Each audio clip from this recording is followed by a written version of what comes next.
Believe you can create, see it as innate in the dream room.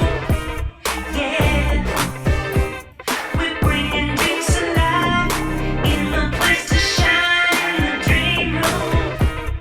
Yeah. Welcome to the Dream Room, where the possibilities are endless. Whether your dream wanes or blooms, the deciding factor is you.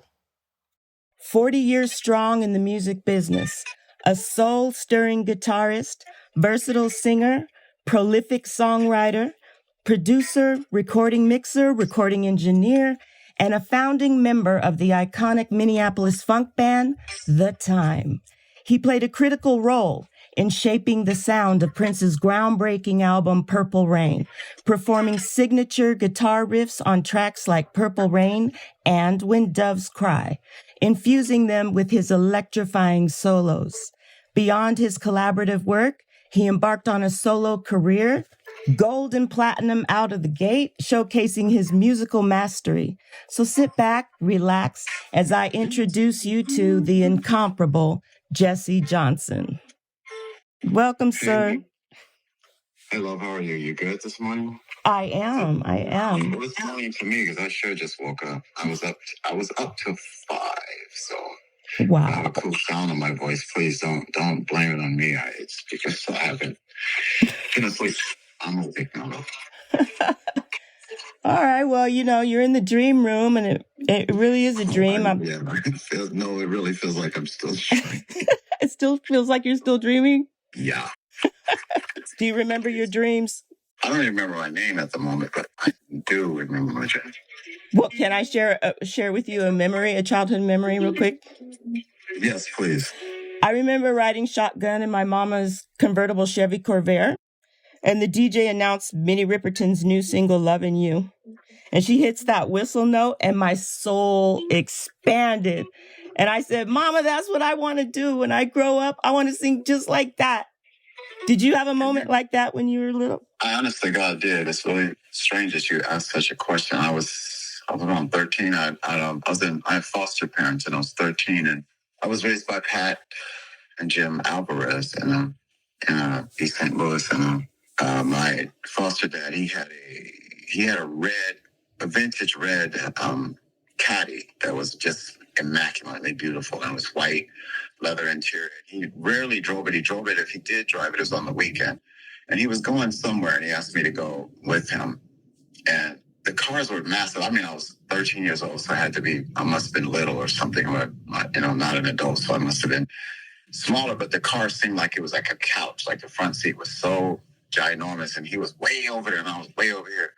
When he turned on the radio, and when the radio came on, the announcer said something like, I didn't really hear what he was saying, because I think what he was saying when he was talking, my foster dad was turning up the radio, and those old cars had like incredible radios, bottom and all that stuff. And he turned the radio up, and on the radio this came on the radio. This was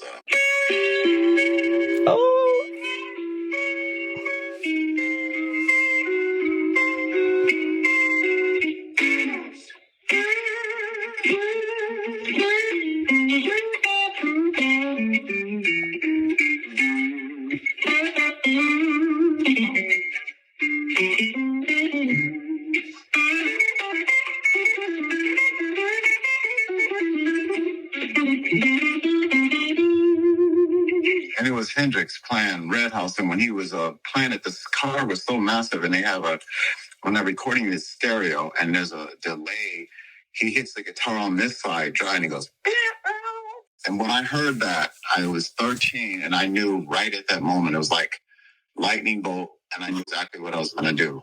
And I said, I want a guitar. Right at that moment, I was like, I want a guitar. I want to learn how to play guitar or something like that. And he said, well, do some this and that. And I said, can I use the lawnmower? And I think I mowed every lawn in the tri-state area. Aww. When you're a kid, you have like a bunch of, I think I had like $45 or $48 in ones, and it was just stack. And I was just all ones because I was mowing lawns, and I think I was charging $2 or $3. And So I mowed every lawn I could get I could. And I ended up with like 40. Yeah. 40 wrinkle ones. I used to pull it out at night. Go, man, I'm so rich. God, I'm so rich. Look at all this money. And I would look at it. But I had this thing, as they were called, crystal radios.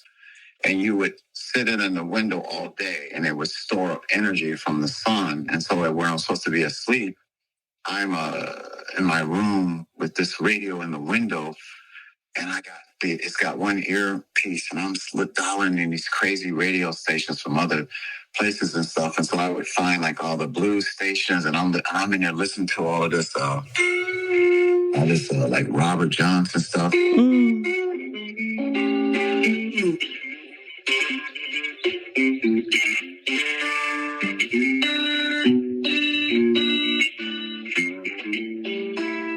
That's why I'm hearing all this stuff for the first time, and it just intriguing me. And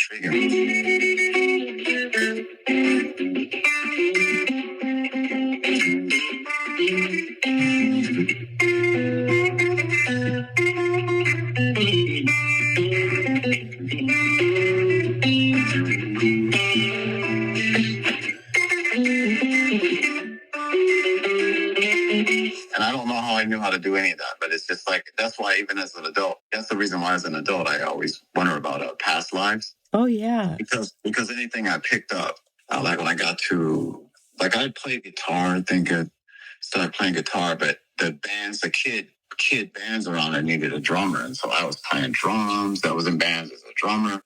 Then I was in bands as a guitar player. And then I didn't go back to the guitar for a while. And then when I even played trumpet in school band and cornet and all that stuff. So when I never touched a keyboard till I came to Minneapolis in like 81. And it was the first time I ever touched a keyboard. Never knew what a synthesizer was or anything, but I touched all that stuff and I somehow knew how to play it. And even now when I play Fender Rhodes, and I just wonder about past lives and, what did I do if there's such a thing? I must have did this before. So right. Because everything it's more, I remember being at the White House with B.B. King and B.B. King was doing the Thrillers going.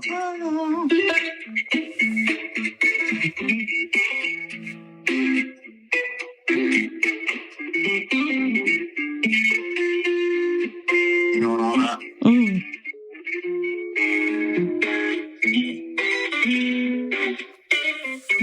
And he was, and when we're rehearsing, BB doesn't play the fills that he play when he's playing live. So he's sitting down and he's singing it. Thriller's going, I'm to the right of him, behind him, and I'm to the right of him. And I would play a fill, and he'd look back. The first time he looked back at me, and he was kind of this frown on his face, and I thought I was playing something wrong. And then when he was singing, Thriller's gone, I would go. Whatever I was doing, he looked back and he said, man, what you know about the blues? Like, and he said, you're too young to know about the blues. This was like 2012. Yeah.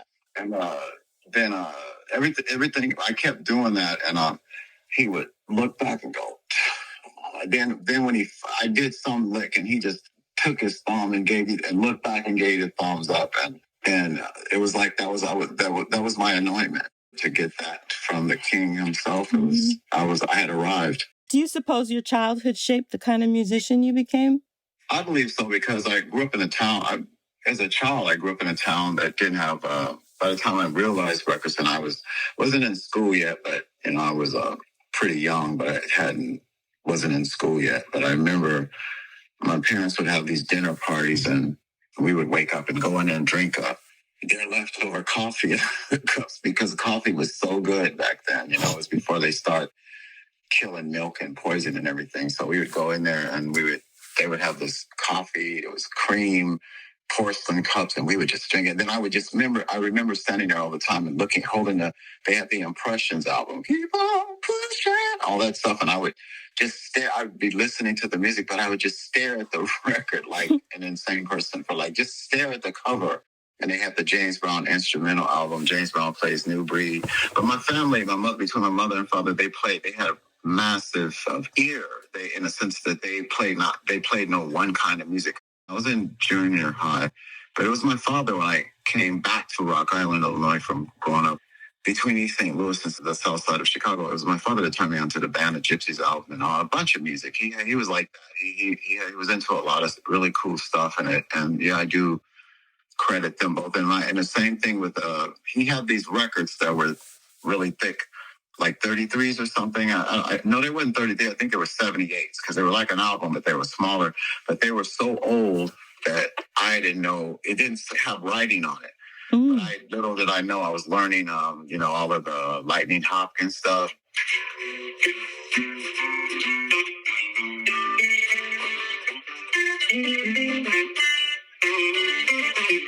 I was just learning all this stuff. But at the same time, I was in these bands there. I was in a band in Rock Island called, I was in a band called Pilot, and I was in a band called Dealer. But they were just rock bands, and we played we played all year long and all week long. And I think the only day we may have had off was maybe Monday. But that's really, truly how I cut my teeth on guitar. I'm an electric guitarist. I'm a lead guitarist. And so it's that I kind of, no pun intended, but I follow that lead, if you will.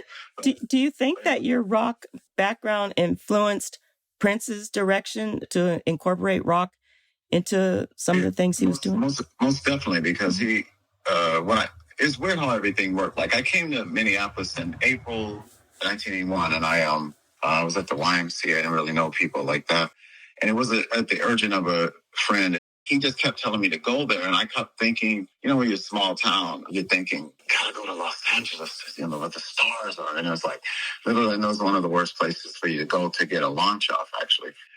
So, because it's so congested, if you will. And so he said, no, I'm not coming to Minneapolis. And then he brought a band down that consisted of musicians that I ended up working with and becoming friends with later on. And I heard they went on stage and they did the thing, and I've never heard people sing like that or play like that. And I was like, they sound like a record. And I was like, oh my God. And so everything that happened in my life caused me to keep stepping up your game, stepping up your game, raising your level. And so when I got there in 81, April, in the band that I joined, Morris Day was the drummer. Mm-hmm. He was a drummer in that band, but I never got to play. That was Enterprise, was it? Yes. And I never got to play when I rehearsed with him, but he was leaving to go on tour with Prince. He was I don't know what they were doing. They was leaving to go on tour with Prince. Prince was leaving for the Dirty Mind tour. And so Morris had a fro, he's a nice looking cat. He had an afro, jacket, blah, blah, jeans, da, da, da. And the next time you saw him, he was like how he was on the album cover. He was a completely differently transformed in the time. And so with that, Prince did a launch-off show at First Avenue before he left. And so Morris said, Prince wants you to come down to the show. Prince is coming over the next day to meet me because he's come over to meet me. And at the time, and once I came to Minneapolis and I got in the Enterprise band, then I wrote the Continental Trailway bus to Minneapolis. And I jumped back on that bus, went back to Rock Island because I had a car and everything. And I had a bunch of gear. I had fog machine, PA, amps, white Marshall stacks, dope ass guitars and all that stuff. But I didn't bring any of that with me because I didn't live anywhere. So once I knew I was going to be in this band, I went back and got all this stuff and came back, and it was all in that basement where we rehearsed. And then the next day Prince came over, but here's the kicker. I didn't know anything about Prince or who he was or anything. I didn't know. I mean, -0. I didn't know anything about him. I saw him at the thing, but I didn't know anything about him. I didn't know absolutely nothing. It was like zero. But I noticed when he came into the rehearsal thing the next day, came over to meet me, and even when I came there, I had like a 25-inch color television and a VCR. And a VCR at the time was like this. VCRs were like a fortune. A video cassette recorder. And they were ginormous. They were huge. He came over to buy that TV and the VCR too. And so he came over and got that, and he was coming over to get that, but he wanted to meet me and talk to me and all that stuff. And he came in, and it was he was doing the full punk thing. His hair was bad. He had on a black leather jacket, had on jeans. I was like, never ever seen him in jeans again after that, but he had jeans on, and he came in and he sat in his chair, and I pulled up a chair right in front of him, and I said, hey, man, I'm Jesse. Nice to meet you. And he said, and his voice was really like, hi, yeah, I'm Prince, and monotone, I'm Prince. And I was like, oh my God, I thought you was going to go like, hi, I'm Prince. And he just kind of laughed a little bit. And Morris is standing behind him. Morris is standing behind him. And Pint of cherries and I said, hey man, thanks for inviting me to the show. It was really cool. I really dug it. I said, you like Hendrix, huh? And he said, I never watched him. And me not knowing, I was like, man, get the fuck. You did every Hendrix move, blah, blah, blah. Anyway, he just looked at me wide-eyed, and he fell on the floor. Literally fell out of his chair on the floor laughing. He fell out of his chair on the floor laughing, just cracking up, and he had already set the $300 for the things that he was buying for me to the side. And at that time, 81, that $300 was like about $300,000 to us. So he set that, $300 on the side, and then he must have had money in his pocket. But when he fell on the floor laughing, he was crying laughing. He was just like, and that really was our relationship from the beginning till when I left. He just knew I wasn't about that whole star thing. And I didn't really realize who he was for a long time because I used to. Because at the time you were playing in rock bands in the Midwest, right? Yeah, those worlds are extremely segregated. Right. Because I was backstage with like AC/DC, right. Scott, Art. I was seeing all the real people, Nazareth, just everybody. I saw everything, Lizzie. I saw everybody. I saw all 3 Van Halen albums. I saw all of the real deal. And this is a true story. Morris I said, you want me to plug in and play? He goes, no, I like the way you look. But it wasn't until when the time dropped this album called Condensate, and we did something at the Grammy Museum here in LA. I never knew why he didn't want me to play. I didn't have to play. And Morris said, no, I took the performances from you playing guitar in Enterprise. And he said, I took those performances and I edit that stuff up and I played him, you playing rhythm and all that stuff. And he was like, oh yeah, he's tight. But I said, I never knew this. Morris is telling me, he's telling this to me. He's telling this on stage. He said, no, if I'd have played him this shit on that tape, how you really played, you wouldn't have got hired. And I was like, dang. And then I remember going to Prince's house the first time. And when I walked into the studio and I saw what he cut, Dirty Mind, I saw what he cut his records on, and he had some serious garbage gear. And it was the most eye-opening thing that needed to happen in my life, because I'm thinking you got to have like $1 million building and all this giant stuff. Mm-hmm. He didn't have any of that. He had he had a 24 track machine that only had a 16 track. No, he had a 16 track multi-track machine that only had it had a 24 track head on it though. So that's why he'd always go to Sunset Sound to finish, but he would track all that stuff on this one machine. He had a board that was so small, you could hold it in both of your hands in front of you. It was like an AMIC board. It wasn't even a recording board. It was like a broadcasting board or something. And he had these speakers, these Uri speakers that had the lights in it that when you turn it up really loud, the lights would light up to soak the power so they wouldn't blow the speakers. So needless to say, he could light the room when he played shit. He could light, the bulbs would light the room, and I would just be crying. But when I saw he did all this incredible records on. He did Dirty Mind on that record. He did quite a bit of stuff on that little nothing. Yeah, he did the Time record on that stuff. He was just like, because it taught me right then and there that if you know what you're doing and you're a bad cat, it ain't the gear, it's you and what you do. It don't matter. And so he allowed me. That was my first published song. I brought out a cassette and played them, and it was the song "Bite the Beat," which I still have that exact cassette to this day. And I played him that cassette, and he heard that. He said, oh, he heard it. And then he sent me into stroke shit, heart attack shit. He said, cool, let's cut it. He said, go ahead, let's cut it. And then I'm thinking he's going to play stuff. He goes, no, play it. And I'm really, really, really into B-52s and Ricky Wilson, the guitar player for B-52s. I absolutely think he's one of the most unsung heroes ever. This guy was so effing brilliant at what he did. So I had a Mosrite guitar like his, and I walked in with a purple Mosrite guitar. This is way before Prince had purple and all this bullshit. Anyway, walked in with a purple 1966 Mosrite guitar because I love the B-52s. And one of my favorite songs is Give Me Back My Man. And it's just one of the funkiest things I've ever heard. And so Bite the Beat, I'd written that because there's stuff on my new thing that's coming out that I wrote those same days. I just didn't play them for him because they're better than Bite the Beat. But I was like, no, I ain't going to play him that. Because with Prince, you had to tread in a weird kind of way. You had to move a certain kind of way. Because if you were too good, it wasn't working it would work against you. So right.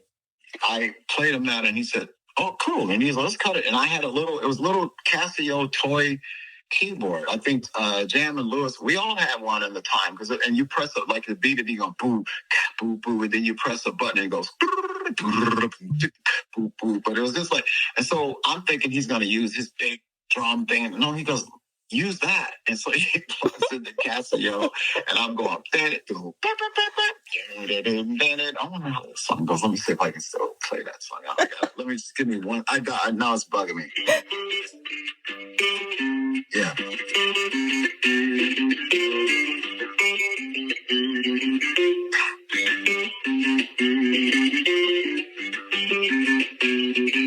Yeah, I played the bass, played the guitar, played the keyboards and everything, and that solo it's on there. He played that solo because I think on the 4-track that I brought in, Jimmy Jam played the solo on it. So Prince played like a whatever close to what Jimmy played, and that was for me was history because that was my first published song on an actual national record.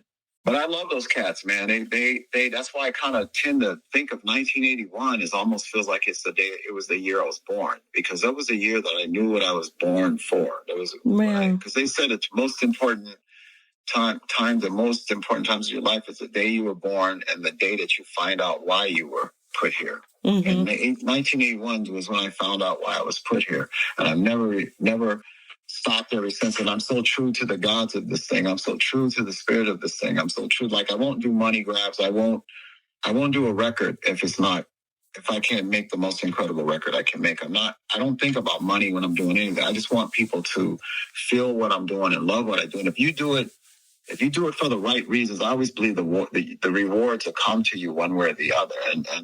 And to me, it's like, I just can't, I don't know. I've always been a problem. Like everybody said that to me. Prince would say that to me, this starving artist bullshit. Blah, blah, blah. And John McClane said, this starving artist. I'm like, I'm not starving. I just don't need as much as y'all need. Right. And I don't. I live way simpler. I've always lived way simpler than everybody. I don't have massive houses and giant cars. None of that stuff matters to me because it's all temporary. The only thing that's going to live longer than I could ever live is the music. Right. It'll live for centuries. If you write something that means something and it's true and it's something that touches people, that shit is going to be around a million years after you dead. Morris, I wonder if he remembers this, but Prince played this song at Sunset Sound and he played it. And I'm listening to it. Morris, we both think the same thing, but I'm not saying anything. Morris goes, man, that shit sounds like Fame. Prince goes, no, it doesn't. No, it doesn't. Morris goes, man, that shit is Fame, man. And Morris said that shit just loud. And Morris would just say anything. Whatever was on his mind, he don't say it. He's like, what, man, that shit sounds just like Fame. And Prince was like, no, it doesn't. No, and then he turns it off. And to this day, we never heard that song ever again. I swear to God. But Morris said that just like, man, I just remember when we were standing in the studio. Yeah. And Morris was like, man, this just sounds just like Fame. It's like the David Bowie Fame song. And Morris didn't even blink saying that shit out. And I went like, ooh, but I didn't say anything. I was just like, because I won't do that to anybody. Yeah. Morris, say anything. And that shit sounds just like, say something. If I'm working on a record with somebody and they bring something, I'm like, you're going to get sued for that, right? I might say that.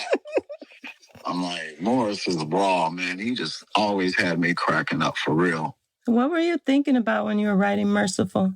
You want to hear something funny about that song? It's so beautiful, that song. I had a premature baby. She's 20 now.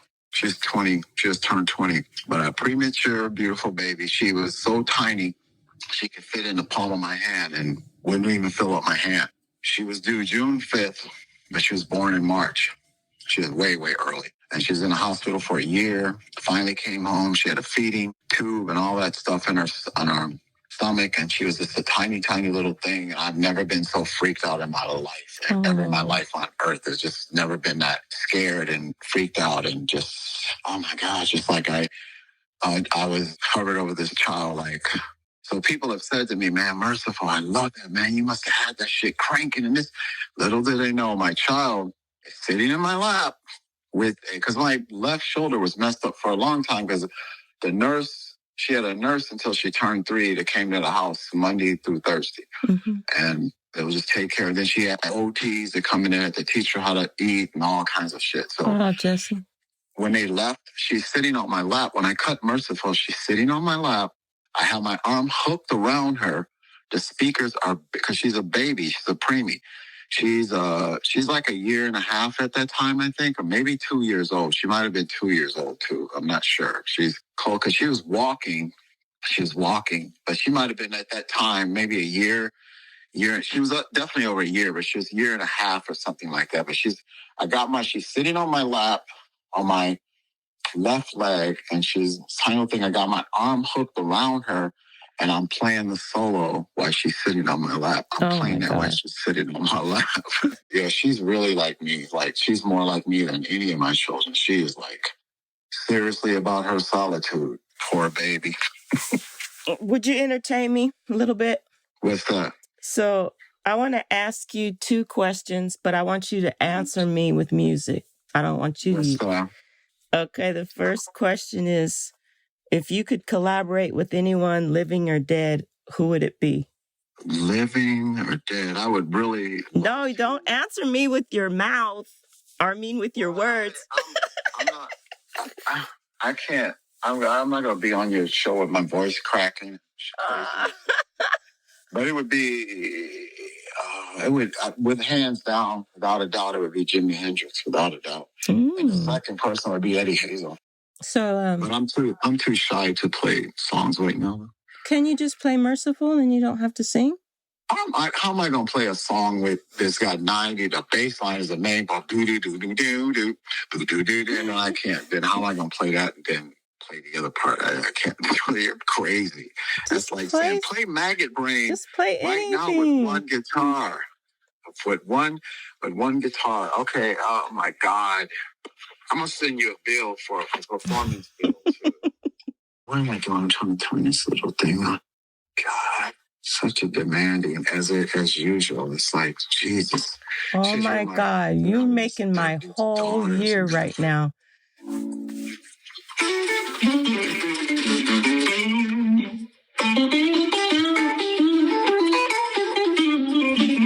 But Merciful.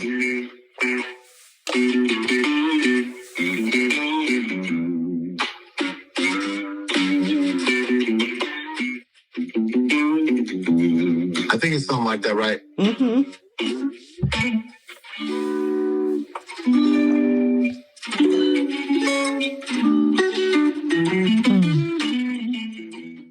Does that sound crazy on your end? It sounds awesome. Yeah, that's the shit I be telling people. Oh, that sounds amazing. It'd be straight ass. Yeah, I'm not like that. Yeah, you doing that right now. You know I love you, I know your name, but I don't ever lie. I'm broken you with talk, baby. Oh, so tastelessly out. How could I waste your time? Everybody knows, girl, I'm so in love with you. There's no mystery. Say, ooh, I just wanna be your lover, baby. And, I remember. So tell me, girl, you love me. I swear to God, I love it. If I'm not on stage, I don't remember it because I'm writing lyrics for the new stuff. You know what? Yeah. I'm very set in my ways, and I love my sleep. So if you were outside my room at midnight, what would you play to lure me out of my warm slumber? What would I want? I'll probably go.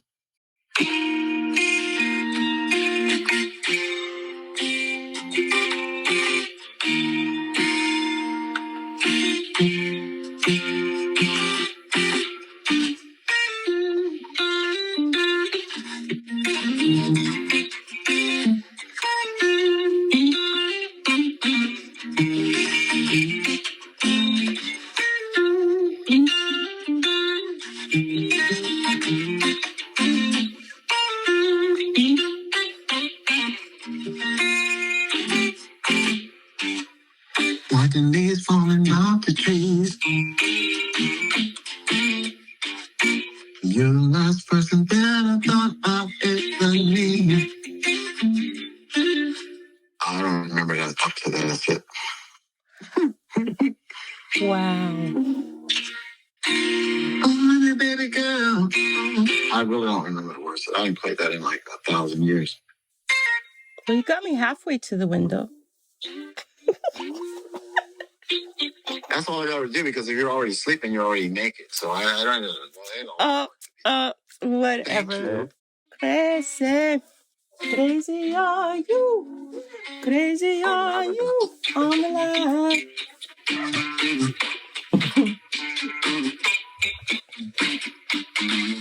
I ain't gonna wanna feel you. I just wanna feel you. Say ew. Gotta make your mind. I just wanna shake you. Ain't gonna wanna take you. Say out. Gotta blow mine. I just wanna hold you. Got to get to know you. Think about you all the time. And I'm kinda foolish. Got to kinda cool it. But girl, you blow my mind. Crazy. Crazy for you. Crazy for you all the time. Crazy baby, baby. Crazy. Crazy for you. Crazy for you all the time. If you would only listen to baby, stop resisting. Open up and let me. Something like that. Music is one of those things. If you're just phenomenal at what you do, has nothing to do with race, creed, color, religion, gender, nothing. If you dope, you dope. You just dope. You just dope.